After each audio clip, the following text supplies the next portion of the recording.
आमचे प्रशांत यादवजी यांनी इच्छा व्यक्त केली, आमचाही त्यांना आग्रह भारतीय जनता पक्ष म्हणून होता, एक सक्षम नेतृत्व या भागात आणलं आहे. सहकार्याच्या माध्यमातून असंख्य तरुणांच्या 2 हाताला काम दिलेलं आहे. त्यांच्या कार्यकर्त्यांचं एक फार मोठं जाळं आहे. असं नेतृत्व अगर आमच्या भारतीय जनता पक्षामध्ये आलं तर निश्चितच आमच्या भारतीय जनता पक्षाची संघटना अजून भक्कम होईल. आम्हालाही तळागाळामध्ये पोहोचण्यासाठी एक अतिशय चांगला सहकार्य भेटेल आणि 100% भाजप हा जो आमच्या नेतृत्वाने जो काही नारा दिलेला आहे त्या दिशेने वाटचाल करत असताना प्रशांत यादवजींसारखे चांगले सहकारी अगर खांद्याला खांदा लावून काम करत असतील तर निश्चित पद्धतीने आमच्या भारतीय जनता पक्ष ही या भागात भक्कम होईल, रत्नागिरी भक्कम होईल. आणि ही सगळी भावना आम्ही कार्यकर्ते म्हणून आम्ही आमचे आदरणीय प्रदेश अध्यक्ष रवी चव्हाण साहेबांकडे आम्ही चर्चा केली.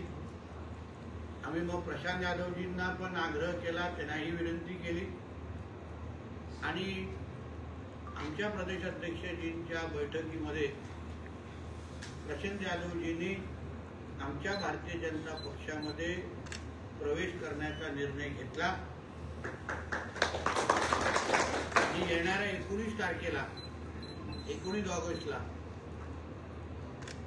भारतीय जनता पक्षाचं नरिमन पॉइंटला जे प्रदेश कार्यालय आहे तिथे राज्याचे लाडके मुख्यमंत्री सन्मान्य देवेंद्र फडणवीस साहेब, प्रदेश अध्यक्ष सन्मान्य रवी चव्हाण साहेब, आमचे खासदार आणि माजी मुख्यमंत्री सन्मान्य राणे साहेब आणि अन्य आमच्या भारतीय जनता पक्षाच्या प्रमुख नेत्यांच्या उपस्थितीमध्ये येणाऱ्या 19 तारखेला मुंबईमध्ये प्रशांत यादवजींचा प्रवेश हा भारतीय जनता पक्षामध्ये निश्चित झालेला आहे. आणि त्यासाठी मी आवर्जून त्यांना भेट देण्यासाठी आलो आहे. त्यांच्या जवळच्या निकटवर्तीय सगळ्याच कार्यकर्त्यांशी, त्यांच्या कुटुंबियांशी आमची चर्चा झालेली आहे आणि म्हणूनच जो 19 तारखेला होणाऱ्या प्रवेशाच्या दृष्टिकोनातून आज त्यांचा आग्रह होता की आम्ही त्यांच्याकडे मी नातूसाहेब आमचे जिल्ह्याचे सगळेजण त्यांच्याकडे सगळेजण आलो. आमची चांगली चर्चा झालेली आहे. बद्दल एकंदरीत वाटचालीबद्दल आम्ही तेव्हा आपल्यासमोर आमचे सगळे पुढची भूमिका होती. भारतीय जनता पार्टीने असं काय जादू केली की हे सगळे तुमच्यामध्ये आले? बघा, उदय सामंतजी आमच्या सरकारमध्ये ज्येष्ठ मंत्री आहेत, रत्नागिरीचे पालकमंत्री आहेत. त्यांनी एकंदरीत आमच्या प्रशांत यादवजींनी जे काय सहकार्याचं जाळं तिथे उभं केलेलं आहे ते डेरीला भेट देण्यासाठी आले होते.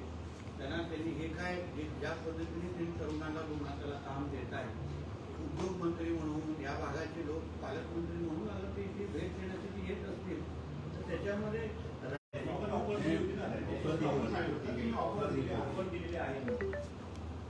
पण देऊ ते तुम्हाला सांगून देणार त्यानंतर तुम्ही चांगली तुम्हाला. पण एक लक्षात घ्या, आम्ही एक कार्यकर्ता नाही नेत्याला पक्षामध्ये प्रवेश देतो. नेत्या त्यांनी 6,800नीच फक्त ते कमी पडलेले आहेत. म्हणजे 29ला ताकदीने भारतीय जनता पक्षाचा इथे आमदार असेल आणि म्हणून त्यांना ताकद देणं हे भारतीय जनता पक्षाचं आमचं कर्तव्य आहे. आम्ही जेव्हा भारतीय जनता पक्षामध्ये आलो आम्हालाही भारतीय जनता पक्षाने ताकद दिली. कारण भारतीय जनता पक्ष हा एकमेव असा पक्ष आहे जो कार्यकर्त्यांचा मागे उभा राहतो, खऱ्या अर्थाने ताकद देतो. दुसरे नुसतं बोलतात, आम्ही काँग्रेसचा अनुभव घेतलेला आहे, नुसतं बोलतात. पण भारतीय जनता पक्ष हा खऱ्या अर्थाने अगर आमची इच्छा अगर यादवजींनी इथले पक्ष संघटना वाढवली तर त्यांच्या नावापुढे अगर आम्ही पदच लावलं नाही तर काय करणार, निधी कशी देणार. म्हणून जे काही गरज आहे त्या पद्धतीची ताकद त्यांच्या मागे उभी करण्यात येईल. 2029ला आपण बोलला की प्रशांत यादव पक्ष उमेदवार असतील, आमदार असतील, तर भाजपचा 2029ला असा अजेंडा आहे की स्वबळावर की भाजपचे सगळे आमदार पण त्याच्याबद्दलची भूमिका आमचे प्रदेश अध्यक्ष आणि वरिष्ठ नेते व्यक्त करतील. एक कार्यकर्ता म्हणून माझी भावना आहे. अगर एक भारतीय जनता पक्षाचा कार्यकर्ता म्हणून तुम्ही मला विचारलं तर माझी हीच भावना आहे ना की हे आमचे इकडचे आमदार आहेत आणि त्या दिशेने आम्ही त्या पद्धतीने इथे मोठ्या प्रमाणामध्ये कार्यकर्त्यांचा प्रवेश होतोय आमच्या भारतीय जनता पक्षामध्ये. आमचे दोन्ही जिल्हाध्यक्ष आहेत. तुम्ही त्यांनाही विचारलं तर प्रत्येकाची इच्छा आहे की आम्ही भारतीय जनता पक्ष म्हणून स्थानिक स्वराज्य संस्था आम्ही स्वबळावरच लढलं पाहिजे. कारण आमची ताकद आहे. तळागाळात ताकद वाढते. काही दिवसा अगोदर आमच्या मोरेजींनी पण ती इच्छा जाहीर पद्धतीने व्यक्त केलेली आहे. आता आम्ही एवढे कार्यक्रम, आता आम्ही रक्षाबंधनाच्या देवाभाऊंसाठी कार्यक्रम घेतला, हर घर तिरंगाचा आमचा कार्यक्रम आहे, बूथ निहाय आमची संघटना भक्कम आहे. एवढे सगळे कार्यक्रम आमचे कार्यकर्ते घेतल्यानंतर त्यांची इच्छा आहे ना की आम्हालाही कधी जिल्हा परिषद पंचायत समिती स्वबळावर लढून तुम्हाला आमची किती ताकद आहे दाखवण्याची संधी तरी द्या.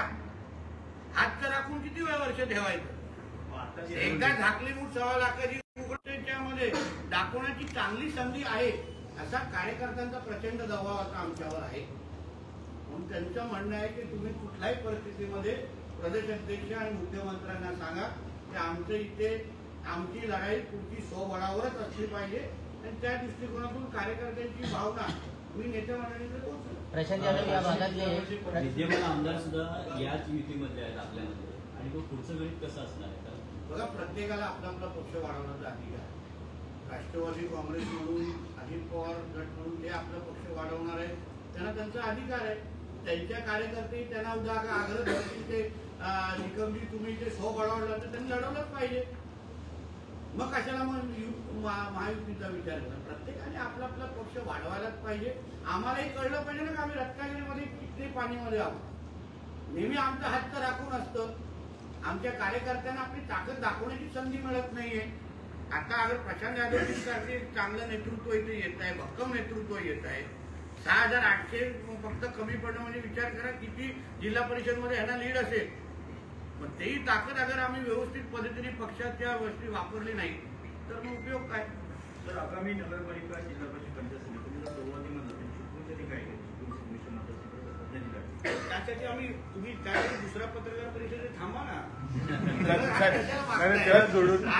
प्रशांत यादवजींना भेटण्यासाठी आलेलो आहे.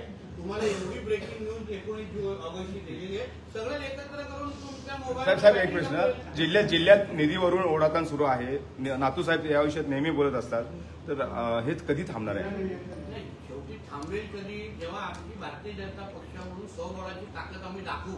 आता आम्हाला कमीच मोजलं जातं कारण आमच्याकडे आमदार नाही, सदस्य आमच्याकडे फक्त खासदार आहेत जे ते भारतीय जनता पक्षाच्या कार्यकर्त्यांनी स्वतःच्या ताकदीवर निवडून आणलेलं आहे. इथे तुम्ही लोकसभेमध्ये आम्हाला काय परिस्थिती तुम्हाला सगळ्यांना माहिती आहे.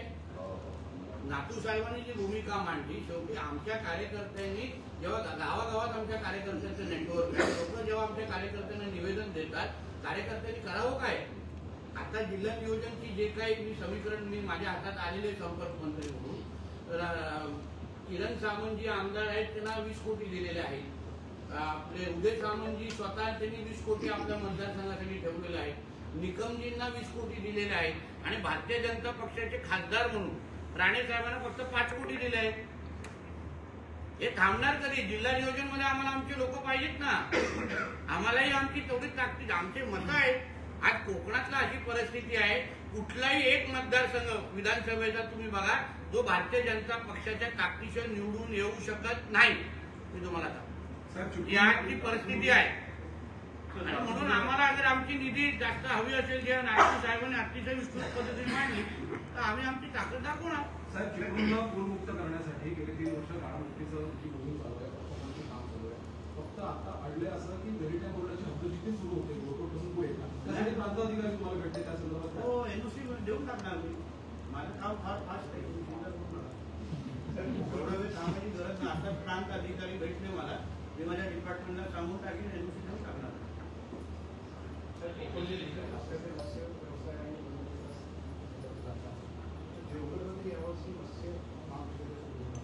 हो, आणि काय होतं मध्ये कृषी मंत्र्यांची जबाबदारी दुसऱ्यांकडे गेली. माझं तो त्या आठवड्यात बैठक होणार होती. माझा प्रयत्न की ह्याच वर्षी ती बॅच चालू व्हावी, त्या सगळ्या इन्फ्रास्ट्रक्चर तयार आहे. पुढच्या मंगळवारीची बैठक आमची कृषी मंत्र्यांबरोबर ठरलेली आहे. बाकी सगळा आमची पार्श्वभूमी तयार आहे. माझी अपेक्षा आहे की लवकर ह्या वर्षी ते आणि नागपूर विद्यापीठ बरोबर ते संलग्न असतात, नागपूरवरून नाही.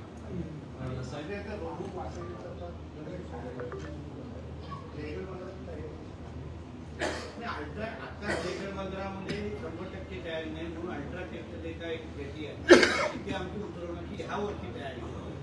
पुढच्या वर्षी आमची रत्नागिरी, कारण ती फक्त गणेश उत्सवासाठी नसणार, ती रोज आता सुरू होणार.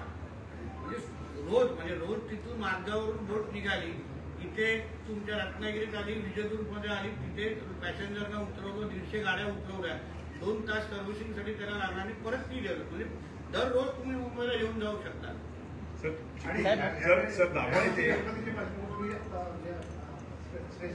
दोन मोदी एक्सप्रेस सोडल्या. रत्नागिरी आता जाहीर केलं ना, रत्नागिरीच्या एक थांबा दिलेला आहे 24 तारखेला आणि 23 तारखेला सिंधुदुर्ग आहे. म्हणजे टोटल माझ्याकडे 4000 लोकांना आम्ही घेऊन येणार आहे दोन्ही याच्यामध्ये. म्हणजे आमचे जे दोन्ही जिल्हाध्यक्ष आणि आमच्या भारतीय जनता पक्षाचे जे मंडळ अध्यक्ष आहेत त्यांना 17 आणि 18 2 दिवस बुकिंगसाठी लोकांनी संपर्क करावं. मुंबई गोवा महामार्गाची अवस्था साहेब भयानक आहे. मुंबई गोवा महामार्गाची अवस्था रत्नागिरी जिल्ह्यात भयानक आहे. तर गणेशोत्सवाच्या पार्श्वभूमीवर काय उपाय? आमच्या देशावर खरं म्हटलं तर आम्ही 100% समाधी नसलो तरी आमच्या देशात फार बातम्या दिल्या आहेत. खासदार राणेसाहेब स्वतः 2दा नितीन गडकरी साहेबांशी भेटलेले आहेत. आम्ही PWD मंत्री, आमचे शिवेंद्रराजे, आम्ही सगळेजण त्यांच्या संपर्कात आहोत. नातू साहेब संपर्कात. आमचा हाच प्रयत्न आहे की लोकांना कमीतला कमी त्रास व्हावा. पण ज्या गतीने काम सुरू आहे, मला विश्वास आहे की पुढच्या वर्षापासून तुम्हाला हा प्रश्न आम्हाला विचारायला लागणार नाही. याच अनुषंगाने राजापूर ते सिंधुदुर्ग जाताना जो हायवे आपण बघतो आणि कुटुंबियांचं किंवा सगळं बघितलं, तर अशीच अपेक्षा आहे की इतर अगदी होण्यासाठी 2014 राणेसाहेबांना निवडून दिलं गेलं. आता तो इफेक्ट दाखवण्यासाठी आम्हाला 1-1.5 वर्ष द्या. रत्नागिरीमध्ये सिंधुदुर्गामध्ये आम्ही 90% आमचं काम पूर्ण केलेलं आहे. तसं रत्नागिरीकरांना पण तेव्हा प्रचारामध्ये सांगितलं होतं की जे सिंधुदुर्गामध्ये आम्ही हायवे संदर्भात करून दाखवलं त्याच पद्धतीने आम्ही इथे पण करून दाखवलं. तर आमचं नक्की आधी उद्धव ठाकरे म्हणतात की लोकशाही न्यायालयाच्या उंबरठ्यावर तडपते, तिला कोणत्याही खंडपीठाने न्याय द्यावा, न्यायाच्या प्रतीक्षेत आहे. काय सांगा? पण आतापर्यंत लोकशाहीने न्यायालयाने लोकशाहीच्या माध्यमातून न्याय दिलेलाच आहे. आता त्यांच्या मनाप्रमाणे घडलं नाही म्हणजे न्याय भेटत नाही असं काय होत नाही. भास्कर हे शेवड्या मुलांसारखं बोललं जातं. माझ्या मनाप्रमाणे झालं नाही म्हणजे तिथे लोकशाही मेली. ज्यावेळी लोकसभेमध्ये आमचे सगळे उमेदवार निवडून आले तेव्हा मग लोकशाही जिवंत होती, तेव्हा सगळं आलबेल होतं. पण आम्ही विधानसभेला हरलो, न्यायालयामध्ये आमचा निर्णय आमच्या मनाविरुद्ध गेलं म्हणजे सगळं वाईट. हे शेवण्या मुलांचं लक्षात काय खबर नाही. महानगरपालिका कोणाच्या ताब्यात आहे? मुंबई भगवादारी आमच्या महापौर बसणार मुंबईचा महापौर हा भगवादारी नसणार आणि आमचे नातू साहेब अतिशय सक्षम आहे. त्यासाठी विद्यार्थी राहण्याची बिलकुल गरज नाही. पद्धतीने त्यांना लोहे को लोहा काटता जसं म्हणतात तसे आमचे नातू साहेब सक्षम पद्धतीने उत्तरं देत आहेत. निलेश राणेंवर पण टीका केली, त्यांना सोडणार नाही असं केलं. मला हे काही भास्कर जाधवांची जी भूमिका आहे ती उद्धव ठाकरेंची भूमिका आहे का, ती त्यांच्या पक्षाची भूमिका आहे का, ते काय करावं.